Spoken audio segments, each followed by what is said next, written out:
नमस्कार किसान भाइयों। आज के इस वीडियो में हम बात करने वाले हैं भूरा माहू। भूरा माहू कैसे लगता है, इसकी पहचान कैसे करें तथा इसे समय में कैसे नियंत्रण करें। मतलब लगने के बाद इसका नियंत्रण कौन से दवाई या केमिकल डालें तब इसका रिज़ल्ट बेहतरीन मिलेगा। किसान भाइयों को हम इस छोटे से वीडियो में हम बताएंगे इसके लक्षण और पहचान क्या है, यह कैसे फैलता है तथा इसके नियंत्रण और उपाय के लिए किसान भाई क्या करें जिससे भूरा माहू का पूर्ण रूप से रोकथाम हो जाए। तो चलिए शुरू करते हैं किसान भाइयों। भूरा माहू धान में लगने वाला एक प्रमुख कीट है। इसके लगने के कारण किसान भाइयों की धान की फसल में अचानक से बालियाँ गोले घेरे में पीला भगवा व भूरे रंग के दिखाई देने लगते हैं, वह सूख जाती है जिससे पौधा गिर जाता है। किसान भाई हॉपर बर्न भी कहते हैं। यह भूरा माहू बहुत तेज़ी से फैलता है, वह पूरे खेत को ही अपने चपेट में ले लेता है। यह कीट पौधे के तने से पानी की सतह के ऊपर तने से चिपक कर उसका रस चूसता है, जिसकी वजह से किसान भाई की फसल का 70 से 80% का नुकसान कर देता है। ये कीट तापमान एवं नमी के एक विस्तृत सीमा को सहन कर सकता है। भूरा माहू या बीपीएच के लिए अगर पर्यावरण प्रतिकूल हो तब यह बहुत तेज़ी से फैलता है। अगर आपके फसल में भूरा माहू का प्रकोप कम है तो ज़्यादा से ज़्यादा वो 10 से 20% का ही नुकसान करेगा। इससे ज़्यादा होने पर वह 40 से 50 नुकसान करेगा। अगर गर्भोट या गर्भाशय से अगर बाली जस्ट निकल कर तैयार हो तब अगर लगे तो 100% तक का नुकसान कर देता है।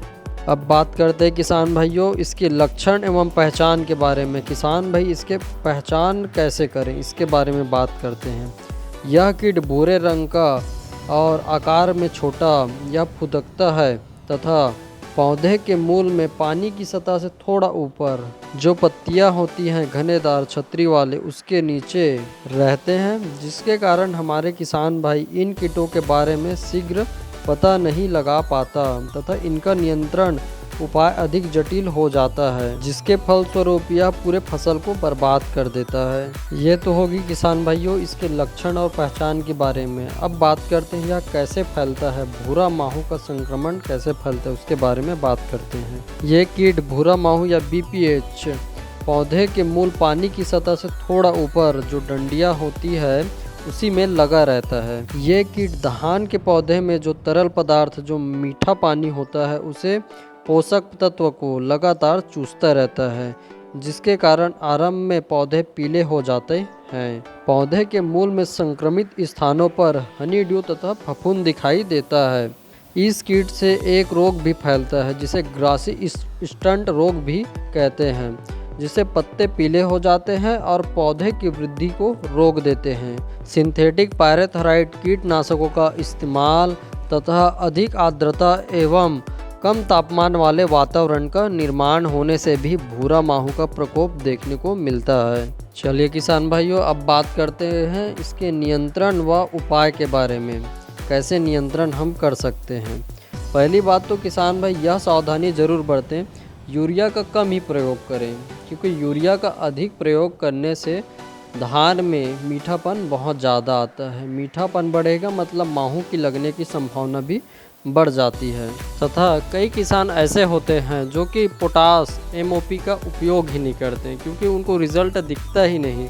डीएपी यूरिया डाल देते हैं तो हरा भरा प्लस कंसा बन जाता है, और एमओपी पोटास वगैरह डालते हैं तो रिज़ल्ट ही नहीं दिखते। इसलिए कई किसान भाई ऐसे होते हैं जो पोटास का उपयोग नहीं करते, लेकिन पोटास का उपयोग करना सबसे ज़्यादा ज़रूरी है, क्योंकि यह धान के पेड़ को स्ट्रांग बनाने के साथ साथ उसकी बालियों में चमक, वजनदार और रोग प्रतिरोधी बनाता है। इसलिए पोटास का उपयोग किसान भाई अपने धान के फसल में जितनी ज़्यादा हो सके उतनी ज़्यादा करेंगे। डिब्बे में लाल निशान वाले कीटनाशक तथा सिंथेटिक पायरेथ्राइड कीटनाशकों का उपयोग किसान भाई न करें, क्योंकि इसका उपयोग करने से जो हमारे मित्र कीट होते हैं, मकड़ी, मधुमक्खी या फिर छोटे मोटे कीट जो भूरा माहू के अंडे को खाने का काम करता है, वो भी इसके चपेट में आने से मर जाता है। इसलिए किसान भाई कोशिश करें लाल निशान वाले डिब्बों में भरा हुआ कीटनाशक का उपयोग ना करें।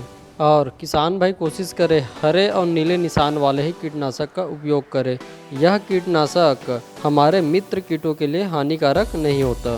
धान की खेत में पानी की कमी की वजह से भी भूरा माहू की लगने की संभावना बढ़ जाता है, इसलिए किसान भाई कोशिश करें अपने खेत में पानी की कमी होने ना दे तथा नमी बरकरार रखें, जिसकी वजह से भूरा माहू की पनपने की संभावना कम हो। जो आप कीटनाशक या रसायन डाल रहे हो उसकी सही मात्रा के साथ साथ स्प्रे करने का सही तरीका और पानी की भी सही मात्रा होनी चाहिए, क्योंकि पानी की सही मात्रा होने से भी स्प्रे के तरीके और पानी की मात्रा सही नहीं होने से कीटनाशकों का असर कम होता है। इसलिए किसान भाई कोशिश करें पानी जितनी मात्रा में हो सके उतना उपयोग करें और ज़्यादा से ज़्यादा स्प्रे करने की कोशिश करें।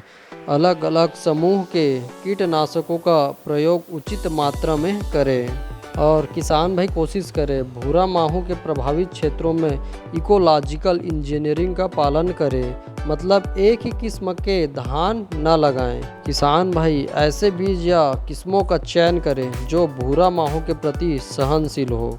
किसान भाई खेत के जो मेड़ होते हैं उसमें सांवापन को रहने दें, जिससे क्या होगा, जो हमारे मित्र कीट होते हैं जैसे मिरिड बग और स्पाइडर को बढ़ावा मिलता है। ये मित्र कीट भूरा माहू को नियंत्रित करने का काम करता है। ये तो बात हो गई किसान भाइयों इसके नियंत्रण उपाय के बारे में।